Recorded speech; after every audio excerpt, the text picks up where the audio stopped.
Hey everybody, this is Coach Marsh, assistant coach, Pilot Point High School, and I'm here with Chance Kirby, the local contrarian, and we are sitting in Voice of the people. and we're sitting in the Oval office of Pilot Point ISD with Mr. Todd Southard.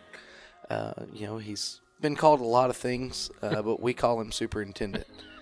It may be the nicest thing I've been called. Bearcat King. I like calling him Todd Exotic. It's one of my favorites.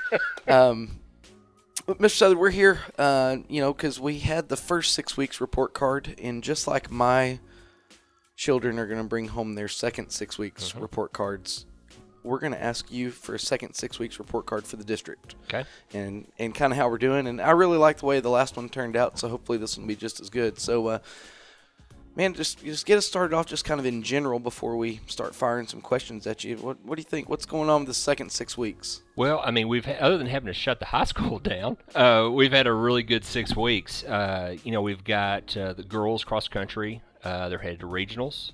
The volleyball girls are doing really well. Fantastic game last week. Yeah, won the first playoff game in a while. One of the best volleyball games I've ever seen. Yep. I mean, they went 5, and it was back. It was a dogfight. Yep. And then they won the 5th game, 15-12. Truly, I mean, it really was one of the best games I've seen in volleyball in a long time. Boys came back strong, and looks like they're headed to the playoffs. And so we've had a pretty good, successful second 6 weeks. You said shut down the high school. Obviously, I lived it. Right. But, what went into that decision? It was just a fact that, we started out, last time we talked, you asked the question, shut down for 3 kids. Why? And I told y'all that, I didn't like where it was going, what I was hearing. And then at the end of it all, it ended up being 16. Yeah. And so, I think we made a pretty good call there. I try not to. I'm trying not to be a sky is falling kind of guy, but also try to use a little bit of common sense and try to be proactive. And then we made the decision to go ahead and keep it down an additional 3 days, and it's cleared out. I mean, we went last week without having a single pop. I hope we continue that trend. But so far, we've done pretty well. We've come through it pretty well. So overall, you'd say that was a successful move on the part of the district? Yeah, I think it was. I think we made a good move there. I really do. Well, and I know our kids, they seem to do well with the transition back out of going online, and we were able to take a big breather as far as just kind of clearing the air of the school of being worried about it and why are these people gone, and oh my gosh, are we going to be ground zero of something bigger? And so I kind of relaxed that, but. Is there anything going on as far as the latest COVID update, latest COVID news? So far, we've talked about there's been a program that came out last Wednesday. The state threw out there as far as allowing us to actually test kids, do rapid tests here. This is something that several districts have jumped in on. I talked about this today at our faculty meeting with the entire district, and I see the merits of it. Essentially what it is let's say you have a kid walk into the door and they're having symptoms of COVID, which could be, again, a million different things. Sure. Okay. And you have a kid coming in and has some symptoms, and you can test them right then and there. Yeah. Right?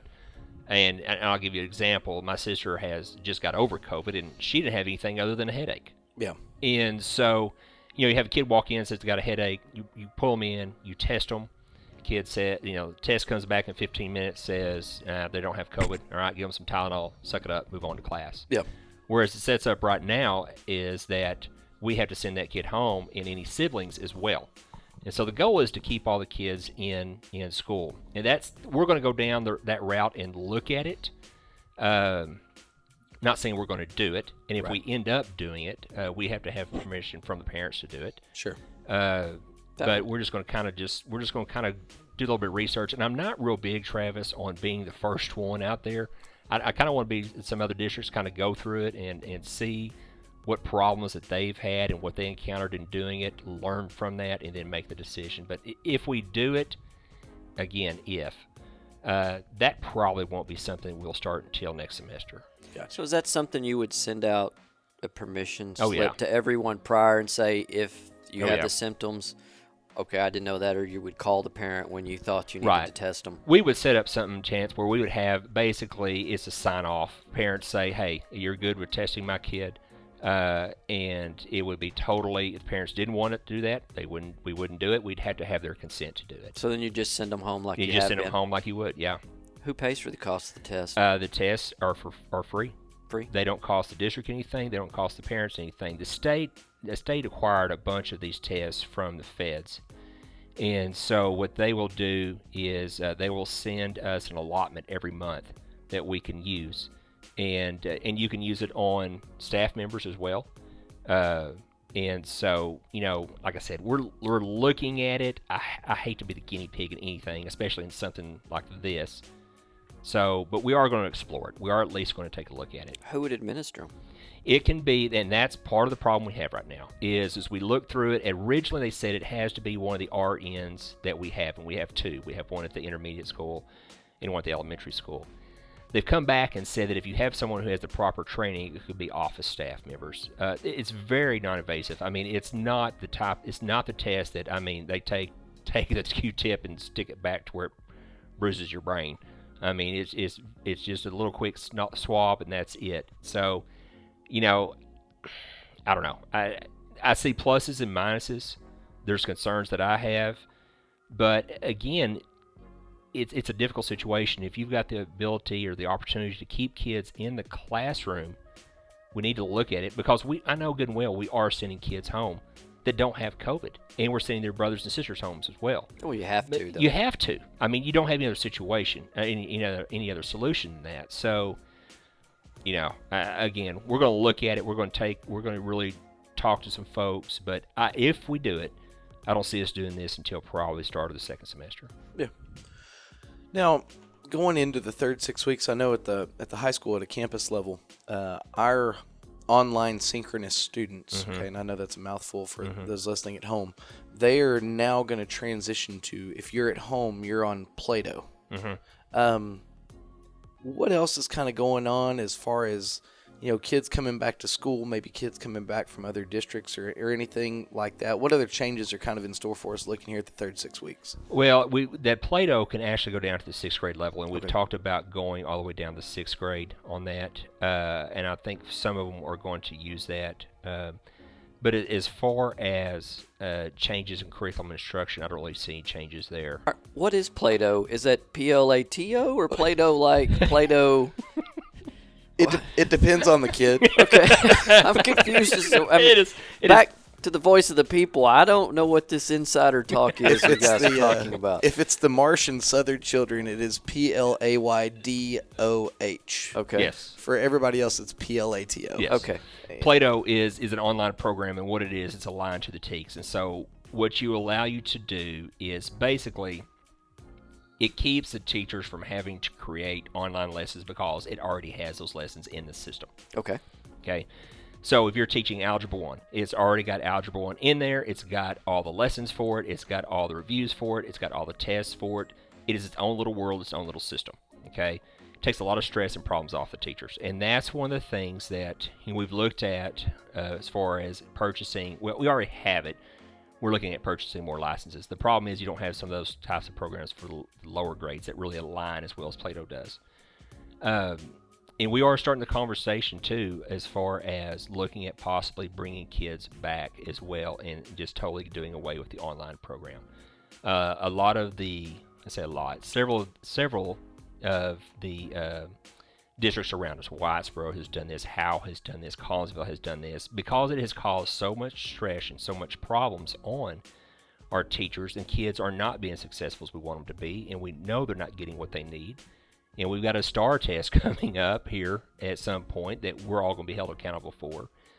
There's a lot of concern about our kids and how successful they're being and will be in the future. I've talked to all four of the principals. All four of the principals would like to see us do away with online learning. I've talked to my teachers and Teachers Voice. The consensus there was the same, to do away with it. I think you'd have to make some exceptions to that. I think if you've got a kid who has some severe medical issues, obviously, those sorts of things. But a kid who is not going to class simply because they don't want to go to class, that's not really what this situation is for.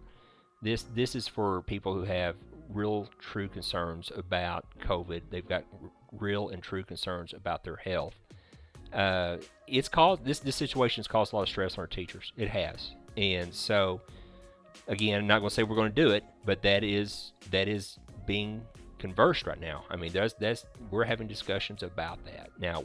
Whether or not we'll do that, I don't know. But it's something that we have got to be discussing and start talking about, because I think the frustration level for our teachers is really, really high. And I've talked to them. We've looked at a variety of different ways to try to fix it. And honestly, I don't see another way to fix it than just to kill it. I remember early in the year when we were talking about COVID, you said one question leads to 10 more questions. Yes. And the immediate question I had when you said that is, I think the beauty of the system right now is if my kid is sick with anything, you guys just say, hey, stay home. You won't get behind. Get online. Well, if you do away with online learning, is that not an option anymore? If someone is sick or has COVID? It would be, but I think there's got to be a better reason to be online than what we have right now. And the thing that I hear from the teachers is the fact is you've constantly got these kids that there's constant movement. There's constant transition. And I don't know if it's always gone as well as what we wanted to, Chance. And so, I've heard the struggles that people have had to get kids to do at the work. That's been a big issue. It's easy to set it up and have kids do it, but there's issues. Are the technical issues our issues, or are they at home issues? And so the frustration I can see very much on the faces of a lot of my teachers, and I try to go around a lot to the classrooms and to the buildings, and and everyone that you see, every district that you see that has done away with it, essentially they're saying all the same thing. Kids are not doing their work. Everybody's frustrated. It's incredibly time consuming, and we need the kids back.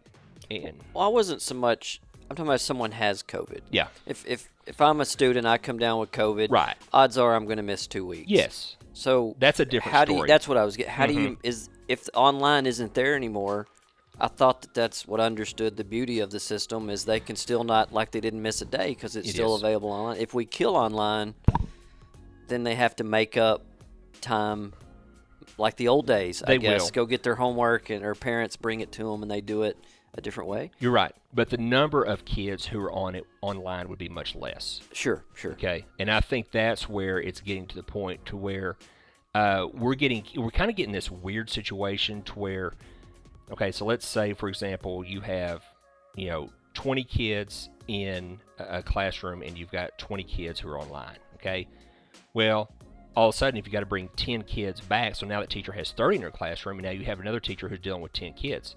Well, all of a sudden, our numbers are kind of shooting up in our classrooms and making them bigger and bigger and bigger. Mm-hmm. Well, we can't go hire a third teacher to try to help out with those 30 kids, okay? And so that's where we're getting into a lot of our problems as well is, do we have the personnel to really manage the situation? And we can't just go out and hire 3 or 4 teachers. It sounds like that becomes a problem because more people are transitioning to live classroom anyway. And we're kind of it's kind of a bad number right now. It's not enough to justify just a full-time or 2 or 3 people online. We're just in a between spot. I mean, I don't know how to explain it. It makes perfect sense. You're just on the spot where you can go either way. It's a bad spot. Yeah. Yes, it's a bad number. It's like having 12 kids on a basketball team. That's just a bad number. Mm-hmm. If you had 10 or if you had 18, well, then you can go do 2 teams. It's kind of like that situation. Yeah. No, that makes sense. And, I just found myself reevaluating my facial expression while you're talking about it, and I'm thinking, I hope I don't look stressed out.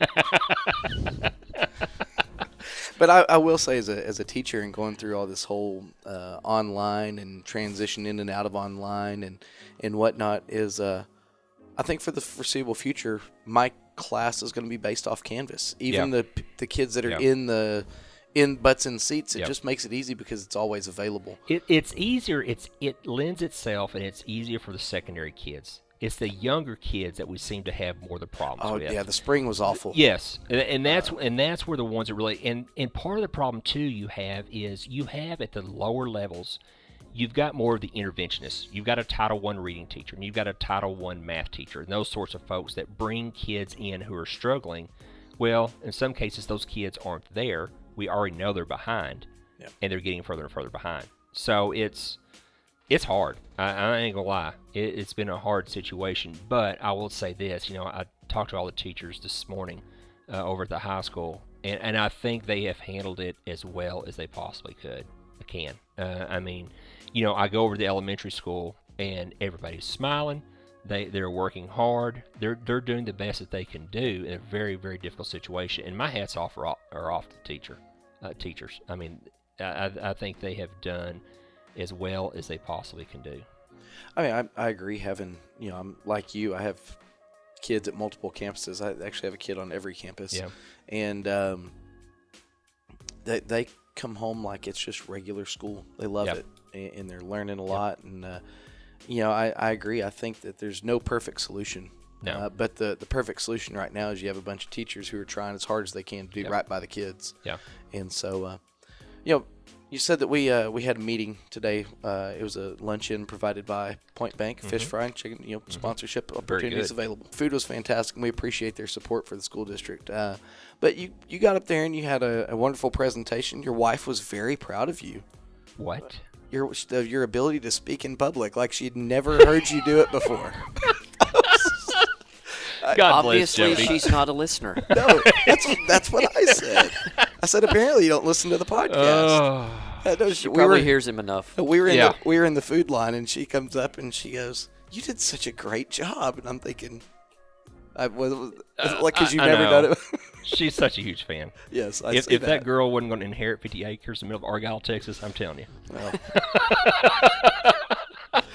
No, but so you had a presentation for us, and I'll let you go into the meat and potatoes of the whole deal. But I will say that there was a financial portion that was up there that made me feel kind of good. Yeah, and so I'll let you go ahead and go into that for me. Yeah, so what we did was, and one of the biggest reasons why is we didn't have school, so you don't have as near expenditures. You're not, busing kids, and you're not having to get subs at those sorts of things. So what we ended up doing in our unassigned fund balance, and what that means is our unassigned fund balance is you're supposed to have 3 months worth of funds available in case everything blows up, which, we may be close to that. But you need to have 3 months worth of funds set aside, basically a rainy day fund. And that grew from $4.4 to $4.8 million, which actually gives us about 3.5 months worth of funds there to do it. The bigger news is we went on our assigned fund balance, and that's money that we can use for various projects and those sorts of things. They're generally one-time purchases. That grew from $800,000 to $2.5 million. Okay. And so we did very well there. Yep. And so, which is good. And we were already solid financially anyway. But it's just a few more bucks in the bank that really puts us in a really good situation. And one of the things that I talked about at the meeting today was, my concern is everybody's going to say, Todd, you just went from 800,000 to 2.5. Let's start fixing some stuff. Well, there's a problem with that. And the problem is that when we start to grow, okay, and we start getting kids in, the way school funding works is the kid walks in the door, and you've got to heat and cool the kid, you got to transport the kid, you got to teach the kid, you got to put, jerseys on the kid. However, you don't get money for that kid until the following year, okay? And the problem is when we start to grow, you're going to get a pack of kids in, okay, and then you get the money for that pack of kids the next following year. But the problem is you got a new pack of kids on top of those kids, right? Yeah. And so for the first 3 to 4 years, it gets a little bit tight. All of a sudden, you're going to have to go and get a bus because you got to split a route. Well, there's $100,000. Okay, that's what a bus costs.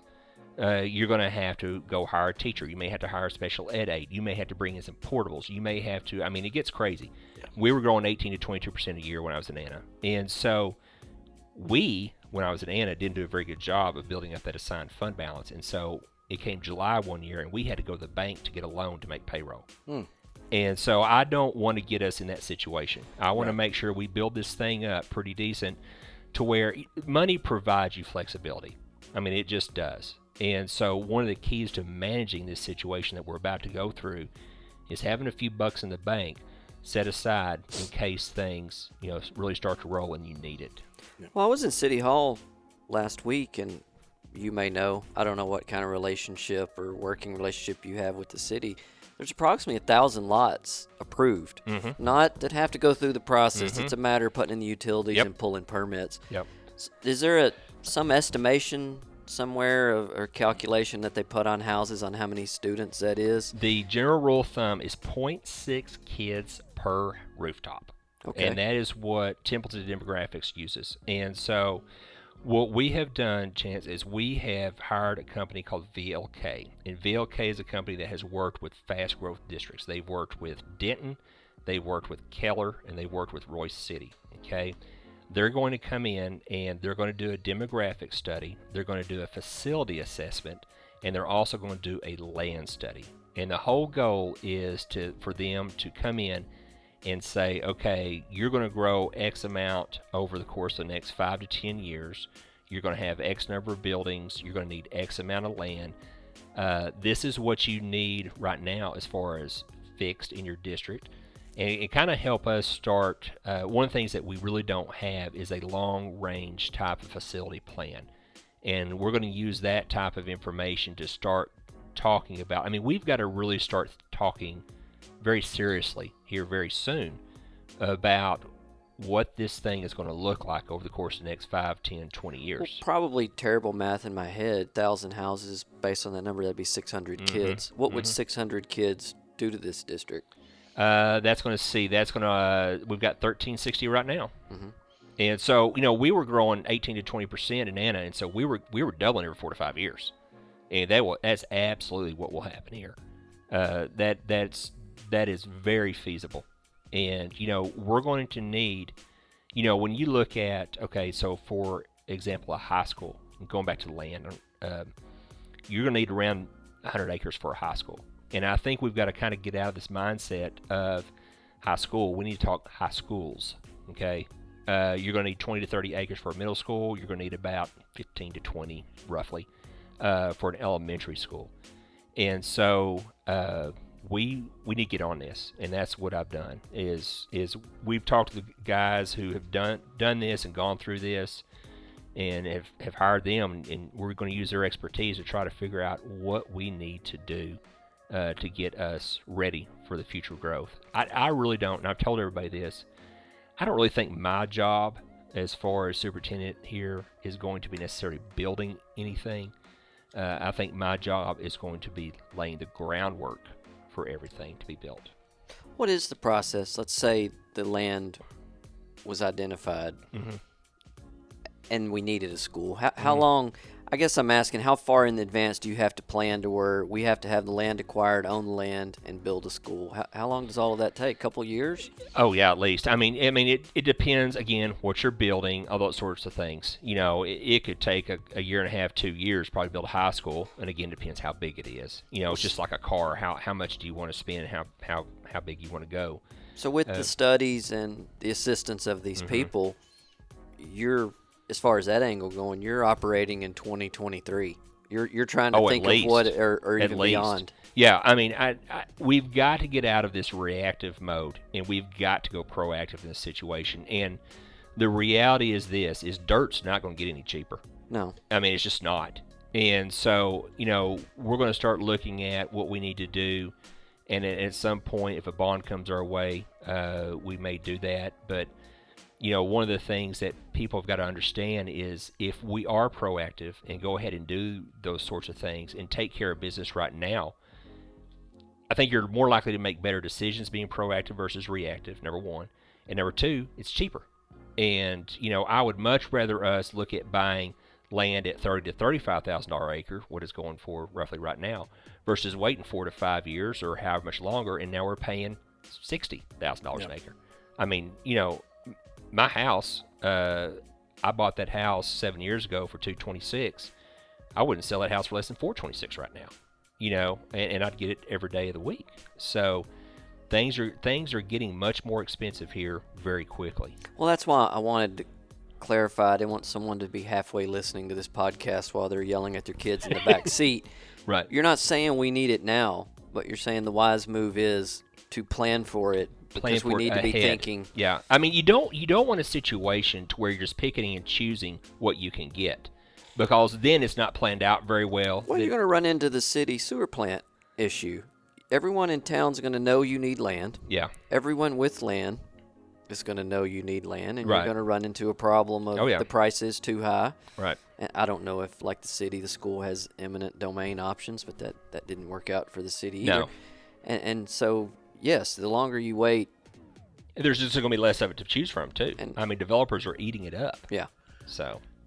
Well, I have one comment and one question. All right. The first is the comment, and that's this this VLK, I do believe is what you said, that, and they're going to issue a report on demographics, current facilities, and the state of the current facilities. Yep. If that report is released to the public, which I assume it will be, Sure. People better hold on to their seats. Oh, yeah. We have lots of needs. I mean, and the one thing that, we've got to be very, I don't want to go, pie in the sky with this stuff, but I do want to be realistic about it.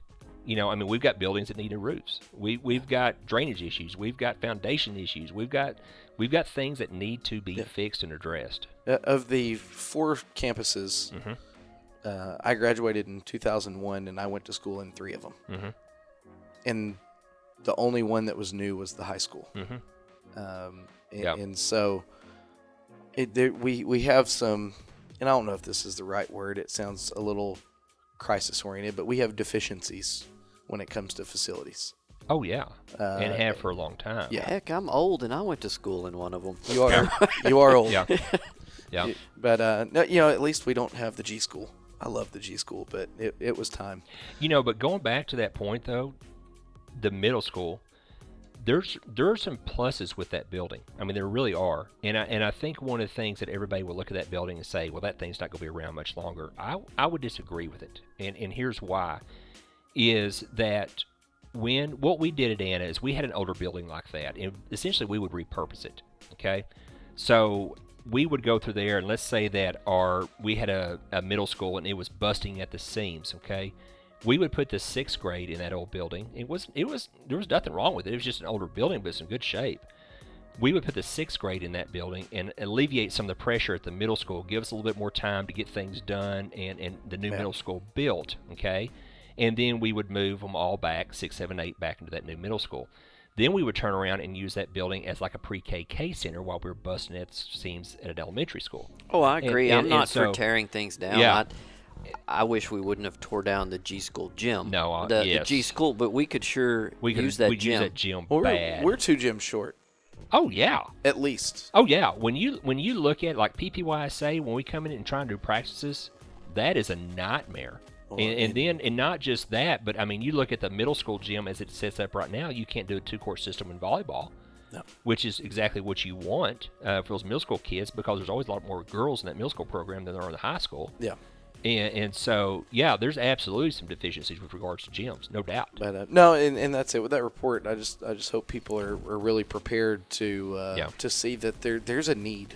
There's a definite need. Was that the same report that was done, time flies, within the past decade that said we weren't going to grow but over 20-something students? Okay, so you're talking about the demographics report. Okay. And that report is by Templeton Demographics, and that's who we're going to use again, okay? And when that came out, I said the same thing. I said, they're wrong. They're absolutely wrong.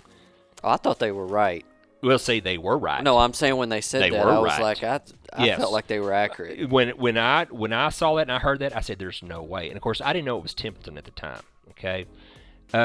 Templeton Demographics is the one that everybody uses. I mean, they go all over state.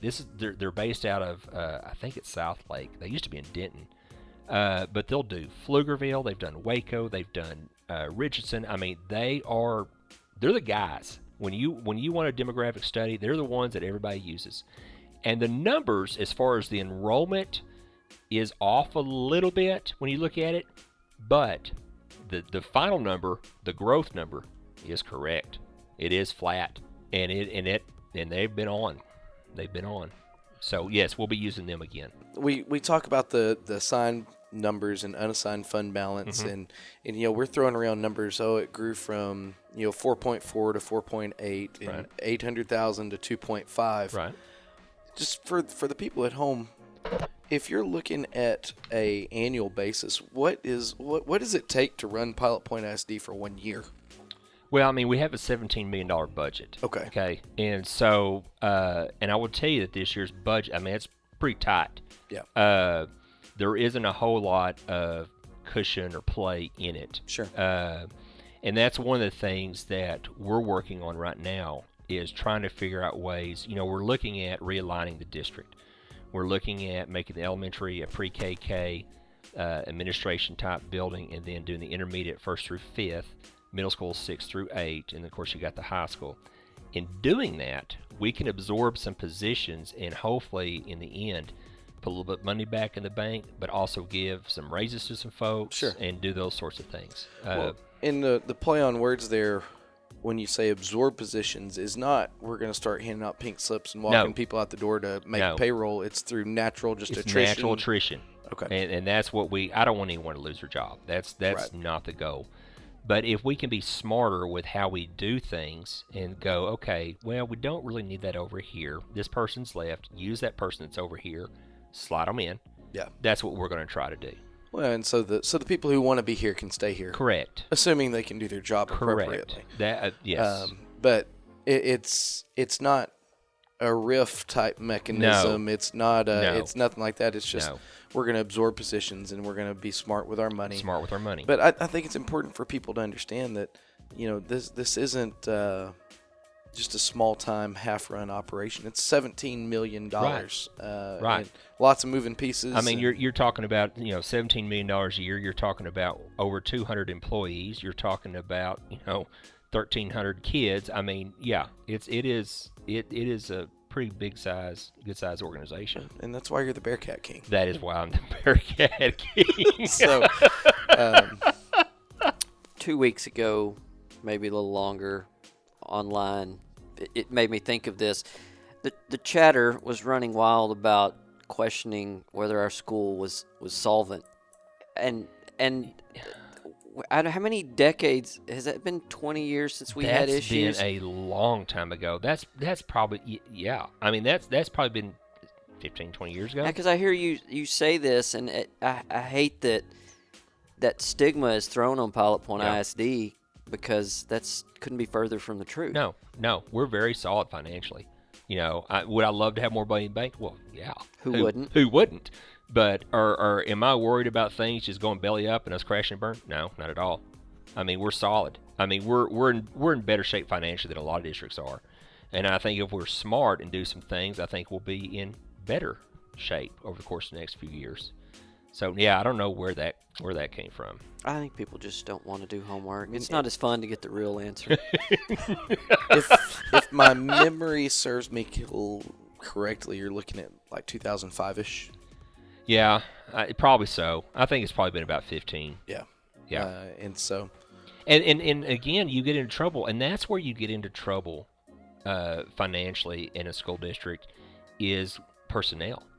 If you overstaff yourselves, it will bleed you dry. And what I've told everybody is that, when you're looking at trying to save some money, the only way you can really do it is through personnel, because that's 80-85% of your budget. Yeah. I mean, you can cut supplies, you can do over different types of things, and all it does is make the people mad who are left over, who still have a job to do.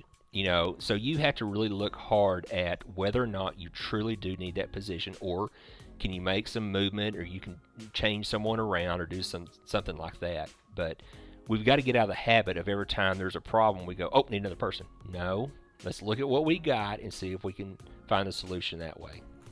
Well, I know at Lowe's, my time as a manager in Lowe's, the two biggest controllable expenses was personnel and fuel. Right.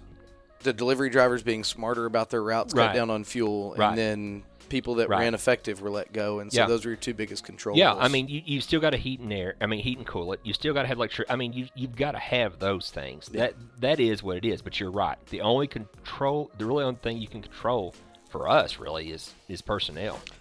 Man, I don't know when you worked at Lowe's, but they need to take another look at who's standing in there that's ineffective every time I go in there. But that's a different talk altogether. I could talk crap. They were good to me, so I won't. Need a sponsor, though. You should, if they are appropriately implying and using the impact model that you're taught on hire, they should initiate a greeting within 30 seconds. Man. So okay. If they're failing, let them know. Sorry to get us off track there. Right. It's what we do. It's what we do. But Mr. Southard, do you have any other comments that you'd like to add? I think I'm good. I mean, do you have any comments about Lowe's or Home Depot? That I do have my opinions about that. Okay. Having dealt with one of those before, yeah, and I don't use it anymore. Well, very good. So, yeah. Well, we, as always, we appreciate your time and sitting down and talking with us. And I guess for the second 6 weeks, given the, the effort by the teachers and the students and the girls' athletics taking care of things, I'd give us a solid A. I'm telling you, we've done a good job. Yeah, I do. I think we've done it considering everything that's going on. And, and us sitting down here talking about realignment, talking about our finances, those sorts of things, we would be on cloud 9 in a normal year. Yep. But I think considering what we're doing all this in the middle of a pandemic, I'm very pleased. I mean, I really am. Well, and that's a credit just, I think, to the community in the job that they allow us to do. And as always, this 10 with Todd is brought to you commercial free by our gracious sponsors, Southern Junkies, Pelzel Printing, Dana Walker with Germania Insurance, Chandler Cabinets, Ashley Marsh Photography, and last but not least, the Pilot Point Post Signal. Without the generous support of those sponsors, we wouldn't be able to bring you this podcast or this 10 with Todd commercial free. So, Bearcat fans, support your local businesses, and they support us. And as always, go Bearcats.